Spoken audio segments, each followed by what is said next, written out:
Part 3. Love Fire Month, 9th month, 3rd day 10/27. Climb was thinking on his way back to the royal palace.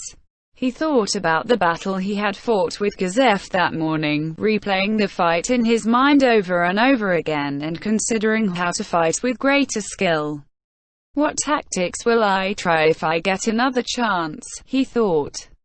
Just as Climb slowly reached his conclusion, he saw a group of people huddled up in front of him. Angry cries came from him, and two guards watched from afar, unsure of what to do. The sounds of an argument came from the center of group, and it did not sound like an ordinary squabble. Climb's expression turned cold, and he walked up beside the guards. "What are you doing?" The guard jumped in fright, given that someone had called out to him from behind, and he turned to look at Climb.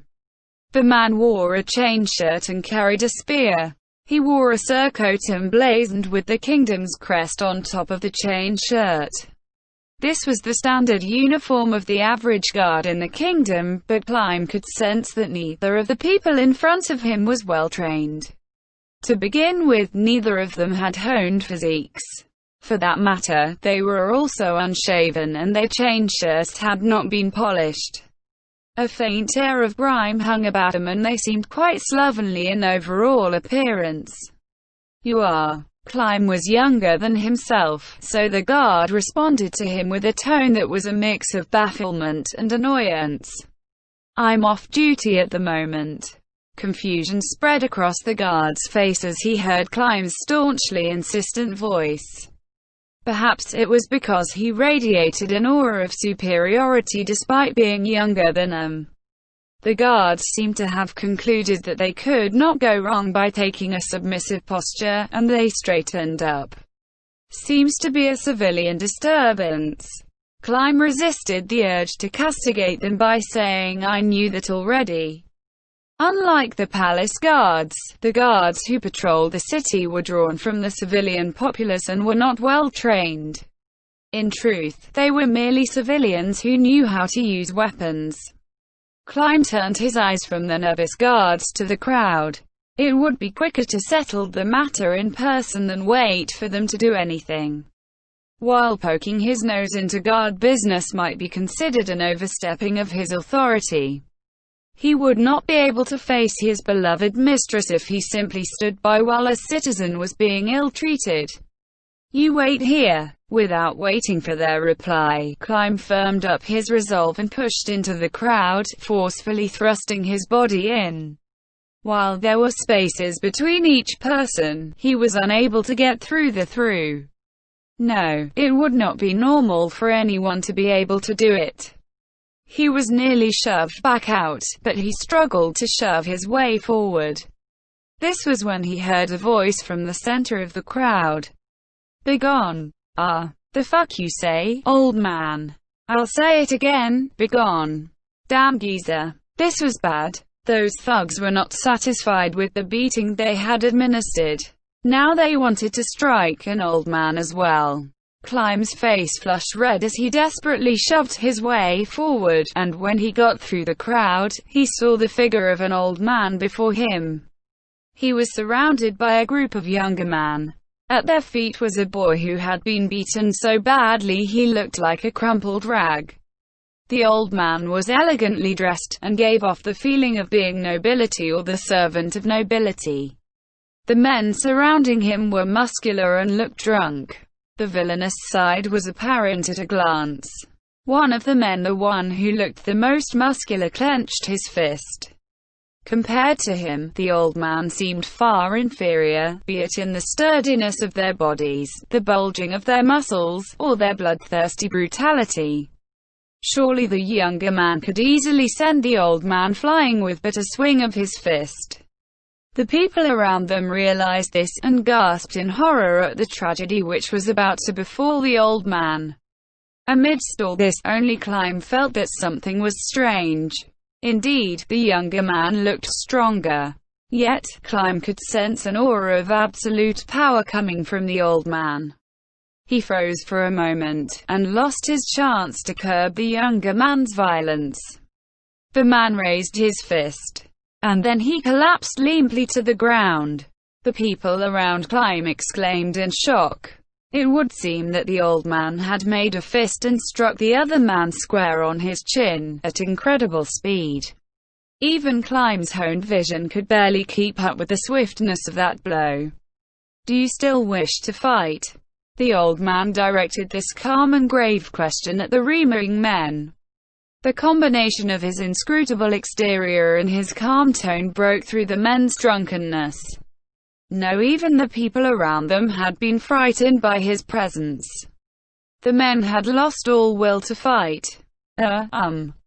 We're sorry." The men backed up and chorused an apology, and then they grabbed their colleague who had been disgracefully laid out on the ground and fled with their tails between their legs. Climb did not think about following those men. After all, the old man's ramrod straight posture, with his chest upthrust, had stolen his heart and left him frozen in place. He looked like a masterwork blade. It was a sight that would fill any warrior who saw it with reverence.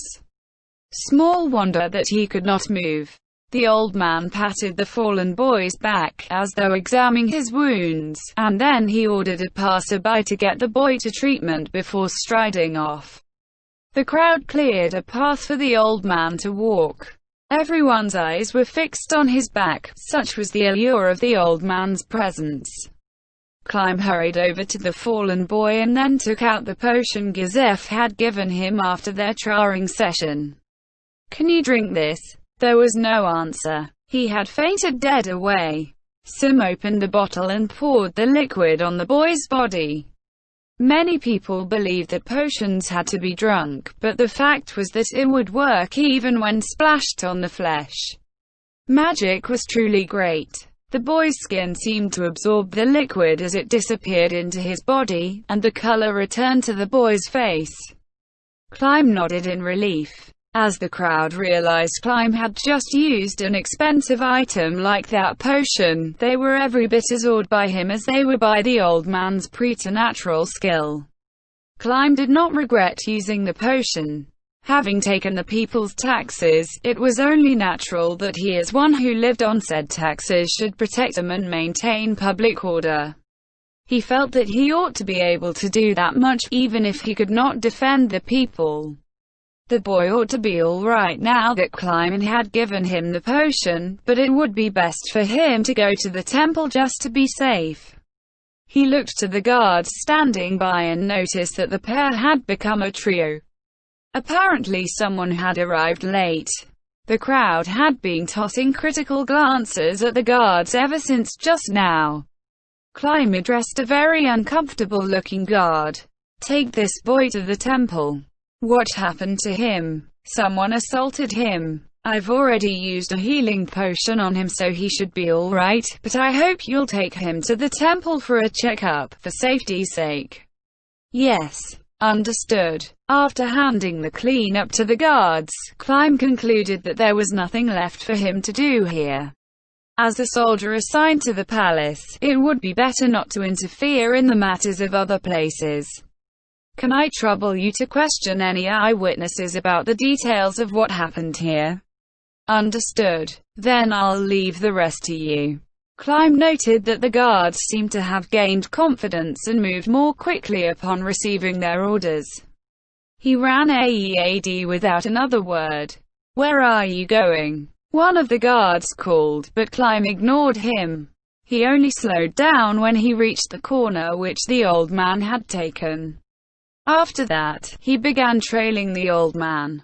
Soon, he saw the old man walking along the street. He wanted to call out to him, but he could not work up the courage to do so. That was because he sensed an invisible wall between them. A sense of awesome power that seemed to crush him. The old man turned a corner and headed into a darker region. Climb followed. He was walking behind the old man, yet he did not dare speak up and address him. Was Climb not stalking him? Climb began to feel annoyed by what he was doing. Even if he did not know how to approach the old man, he could not keep following him like this. In an effort to change the situation, Climb continued following in silence. Once they had entered an empty back alley, Climb took several deep breaths, as though he were a boy psyching himself up to confess his love to a girl. Then he summoned his courage and said, "Excuse me." The old man turned around after hearing someone call out to him. His hair was white, as was his beard. However, his back was straight, like a fine blade forged of steel. His handsome face was wrinkled, giving a kindly cast to his features, but his eyes were keen and as focused on their prey as those of an eagle's. He even had an air of nobility about him. "Is something the matter?" The old man's voice sounded somewhat aged, but it overflowed with an undeniable vitality. Climb felt an invisible pressure rolling out towards him and he gulped. Climb could not speak, overwhelmed as he was by the man's presence. As he saw this, the old man appeared to relax and let the tension escape from his body. "And who might you be?" His tone was gentle. Released from the immense, crushing strain, Climb's throat regained its ability to function. "My name is Climb, and I am a humble soldier of this nation. Thank you for your courageous action in completing a task that should have been rightfully mine." Climb bowed deeply in thanks. The old man fell into thought, then narrowed his eyes. After that, he quietly went, as he realized what Climb meant. "It's fine. Then, I'll be going." The old man broke off the conversation and made to leave, but Climb then raised his head and asked, "Please wait. Actually, well, this is somewhat embarrassing, but I've been following you for a while because I have a request to make of you. I know I might sound like I'm trying to bite off more than I can chew, and you are free to laugh at me, but if you don't mind, could you teach me your technique from just now?" "What do you mean by that?" I have been studying the martial arts for a long time and I would like to improve my skills further. After I saw that impeccable movement of yours just now, I was hoping that you could teach me a little of your technique, if it pleases you." The old man sized up Climb. Show me your hands." Climb extended his hands, and the old man carefully examined his palms. It made Climb feel a little awkward. The old man turned his hands over, glanced at his nails, and nodded in satisfaction. "Thick and hard. These are truly a warrior's hands." Climb's chest heated up as he heard the other man praise him. The joy in his heart was much like how he had felt when Gazef had offered his own words of praise. "No, someone like me is barely hanging on to the title of warrior. I don't think you need to be so humble. May I see your sword next?" The old man accepted the sword and inspected the handle. Then he turned his keen gaze on the sword's blade. "I see. Is this a backup weapon? How did you know?" "As I thought. Look, do you see this dent here?" Climb looked at where the old man was pointing. Sure enough, part of the blade had been damaged, probably from when he had struck poorly during that practice bout. "I apologize for this shameful display." Climb was so embarrassed that he wanted to crawl into a hole in the ground. Climb knew that his skills need further refinement, so he had gone to almost neurotic lengths to care for his weapons, in order to improve his chances of victory. Or at least, he thought he had. Until now. "I see. I think I have a handle on you now." For a warrior, his weapon is like a mirror which reflects his personality. "You are a very admirable man." The tips of Climb's ears were still burning as he raised his head to look at the old man. He saw a benign smile, gentle and full of grace. "I understand. Then, I shall try to train you a little." However, just as Climb was about to offer his thanks, the old man interrupted him and continued speaking. "I have a matter I would like to consult you about. You said you were a soldier, am I correct?" "Well, several days ago, I rescued a girl." After listening to the old man's Sabas story, he was livid with rage. He could not hide his displeasure at the fact that Rena's slave manumission laws had been misused in such a way, and that things had not changed until now. No, that's not right. Climb shook his head. The kingdom's laws forbade trading in slaves. That said, it was a common sight for people to be forced to work in poor conditions in order to pay their debts. Loopholes like those were everywhere. In fact, it was because of them that the law against slavery had been passed. Rena's laws were useless. That chilling thought swept through his mind for a moment, however. He soon chased that thought away. Right now, he had to think about Seba's situation. Climb furrowed his brow. Sebas was in a very bad position. Perhaps if they could investigate the girl's contract, they could turn it against them, but Climb did not think the opposition would not have prepared for that eventuality. If this matter went to the courts, Sebas would lose for sure. His adversaries had probably not filed a suit because they felt they could soak him for more money this way. Do you know of any righteous individuals who could aid me in this matter? Climb only knew one such person, his mistress. He could say with all confidence that no noble was more upright and trustworthy than her. Of course, he could not introduce Rena to him. Given that these people could go to those lengths, they must surely have far-reaching connections within the halls of power. Any nobles involved with them were sure to be movers and shakers. If the princess who was affiliated with the royal faction attempted to investigate or send aid and thus damaged a member of the noble faction, it might well spark all-out war between both sides. The use of power was a tricky business, especially in a divided country like the kingdom. Civil war was a very real consequence of handling the situation poorly. He could not make Rena do something that would tear the country apart. That was the conclusion he had reached while talking to Lacus and the others. That was why Climb had said nothing, could not say anything. I see, Sebas said quietly. There was no telling how he had managed to pick up on Climb's inner turmoil, but those words had a palpable impact on Climb. According to her, there were several others there, both men and women. How could this be? There ought to be only one brothel run by the slavery division. Is there another? Or is that place the brothel we were talking about earlier? Perhaps we could think of a way to free them.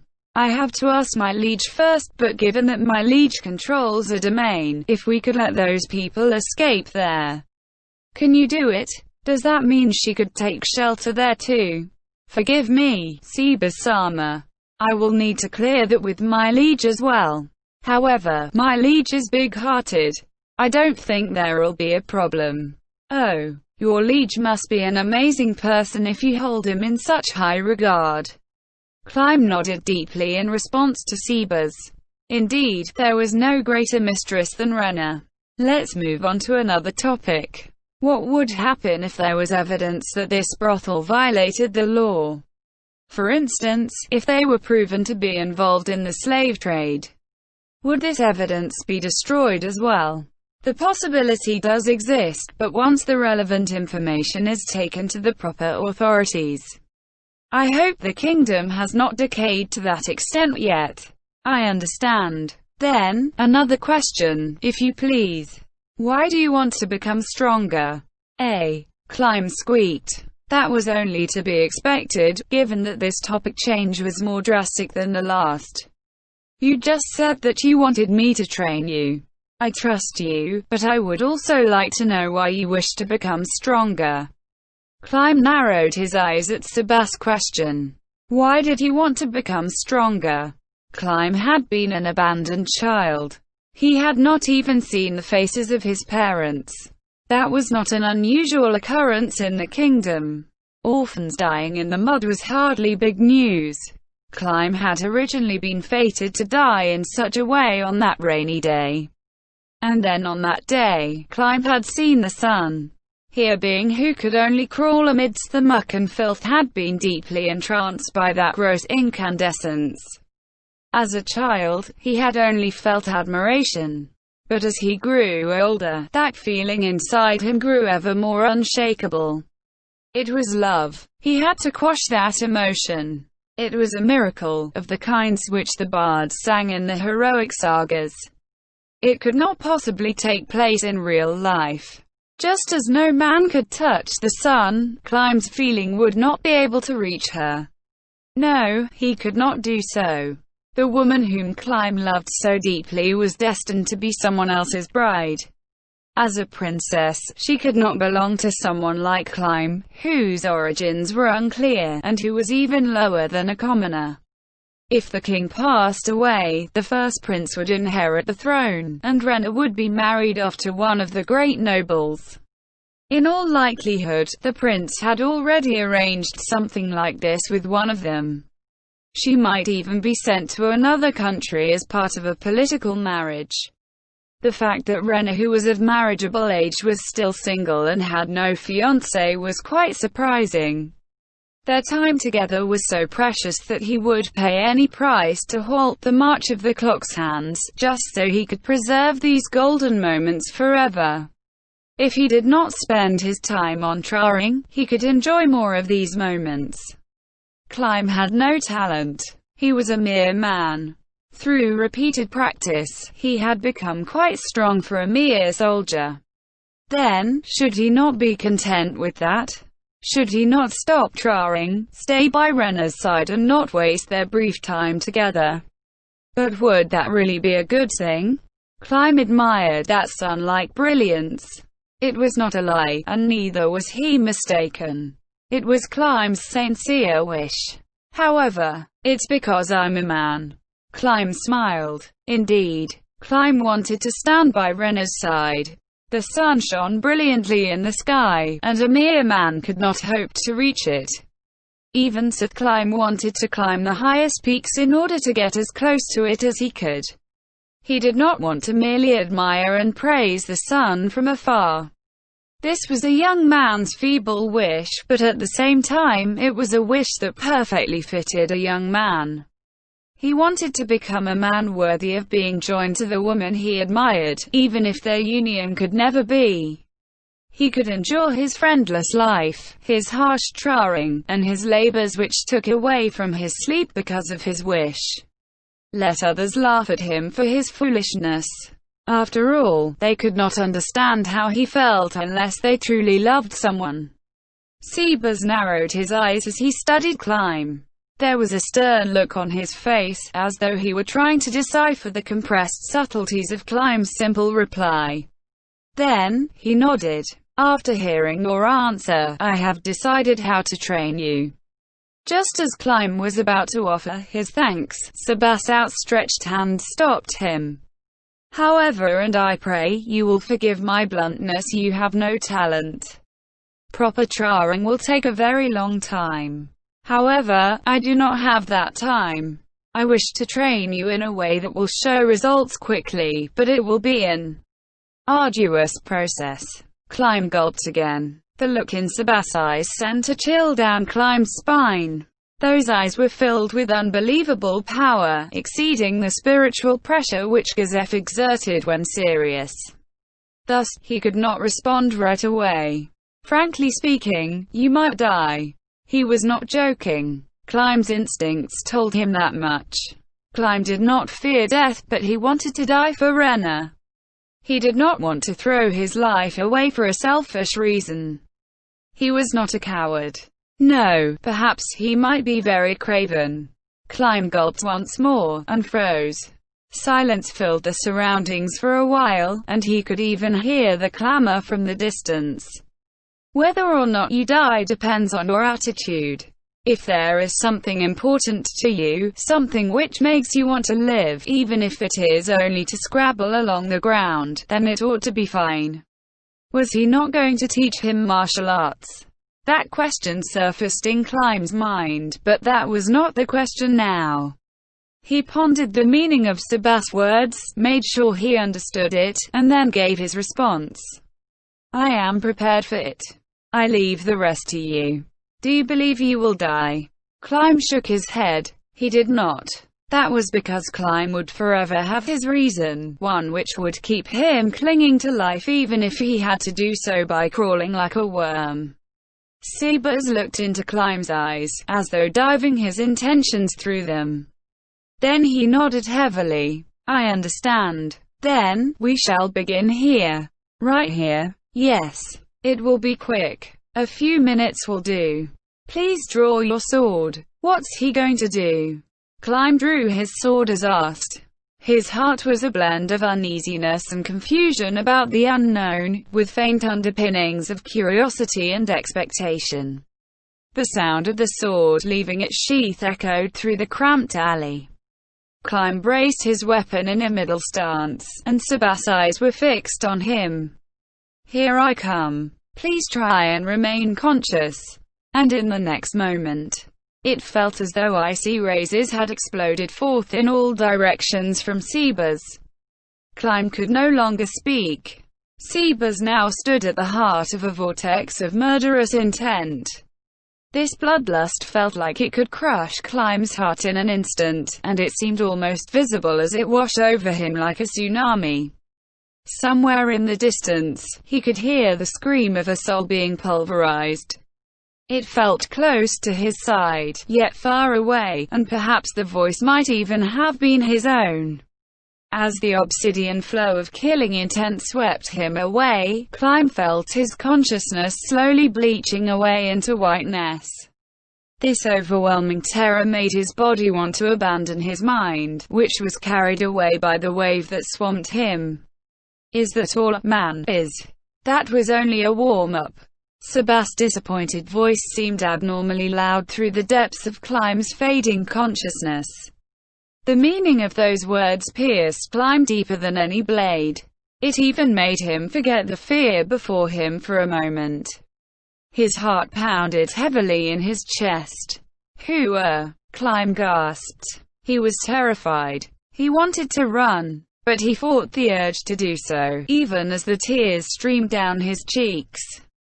His hands trembled as they gripped his sword, and the point of his sword danced around like a demented bumblebee. His chain shirt made rustling noises from his full body tremors. Even so, Climb clenched his chattering teeth and tried to bear up against the mortal terror which came from Seabuzz. Seabuzz laughed at the pathetic sight before him. Then he brought his right hand before his eyes and slowly clenched it into a fist. In the blink of an eye, the fist in front of him was as round as a ball. He then pulled that fist back, like he was drawing a bow. Climb understood what was going to happen, and shook his head. Of course, Seabuzz paid his response no heed. Now then, prepare to die. Sebastian's fist ripped through the air with a whoosh, like a fully drawn arrow being loosed. It was instant death. As time seemed to slow to a crawl, Climb's instincts spoke to him. The image of his certain death dominated his mind, like a massive wrecking ball that was far larger than himself, approaching at incredible speeds. Even if he raised his sword to block, that fist would surely smash it easily. His body was frozen. It had gone stiff from tension. He could not escape the death before him. Climb's resignation to his fate filled him with anger. If he could not die for Rena, then why had he not died back then? He should have frozen to death in the rain and shuffled off the mortal coil by himself. Rena's beautiful smile appeared before him. It was said that on the brink of death, people would see their lives flash before their eyes like a zoetrope. The common opinion the brain was desperately searching through its past records for a way to escape its current predicament. However, it was somewhat laughable that the last thing Climb would see was the smile of his beloved princess. Indeed, Climb saw Rena as she smiled. When she had saved him, the young Rena had not smiled. When had she started smiling upon him? He could not remember. However, he vividly remembered Rena's timid smile from back then. How would she react if she learned that Climb had died? Would that smile darken, like the clouds obscuring the sun?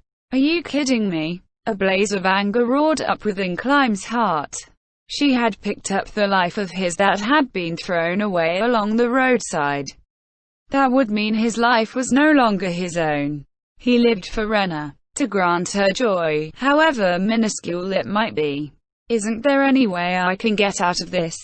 The exploding passion within him burst the chains of fear that held him prisoner. His hands could move. His legs could move. The eyes that sought only to be closed slowly opened, desperately seeking the image of the fist which was streaking in at him. His senses were pushed to their very limit, to the point where he could even sense the faint movements of particles in the air. There was a phenomenon called an adrenaline rush, where the brains of people in extreme duress would release the limits on their physical bodies, allowing for a burst of incredible power. At the same time, the brain would secrete vast quantities of hormones and the mind's full capacity would be focused on survival. The brain would compute vast quantities of information to find the best possible way to live on. In that moment, Climb had stepped into the realm of a first-rate warrior. Yet, the speed of Sebastian's attack was beyond even that lofty domain. Perhaps it was too late to dodge Sebastian's fist. Perhaps it had always been too late. Even so, he still had to move. He could not give up here. As time slowed to a crawl, Climb saw that his own movements were as slow as molasses. But still, he turned himself, trying to move. And then, Sebastian's fist roared past Climb's face with the sound of thunder. The gale which followed clipped off several strands of Climb's hair. A calm voice filtered into his ears. Congratulations. How does it feel to conquer the fear of death? Climb stood there dumbly, unable to understand his meaning. How was it like to face death? How was it like to surpass it? Climb breathed heavily, looking at Sebas like his soul had been stolen away. There was no hostility around Sebas, as though it had been nothing more than a lie. He relaxed as he began to realize Sebastian's intent. Climb collapsed like a puppet whose strings had been cut, as though he had been supported by the murderous intent from just now. He fell on all fours in the alley, hungrily gasping fresh air into his lungs. Fortunately, you did not die from shock.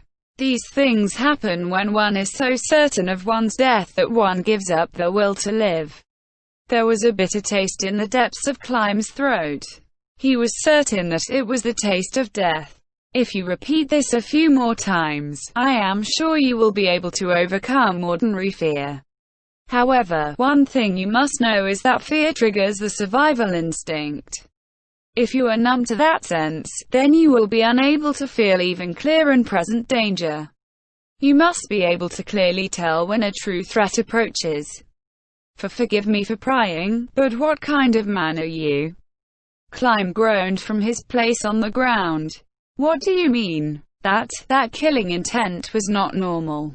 What exactly? I am simply an old man who has some confidence in his skills. For now, Climb could not tear his eyes away from Sebastian's face. What seemed to be a congenial smile also looked like a savage grin from one of absolute power. One who far surpassed Gazef. He was probably a being who was greater than Gazef, himself the mightiest warrior of the surrounding nations. Climb willed his curiosity to be satisfied. He felt it would be best not to continue prying into that mystery. Even so, where had the old gentleman Sebas come from? That was the sole question that burned within his heart. He even wondered, could he be one of the 13 heroes? Then, let us try again. Wait. Please wait. I have something to ask you too. The voice of a frightened man interrupted Sebas from behind.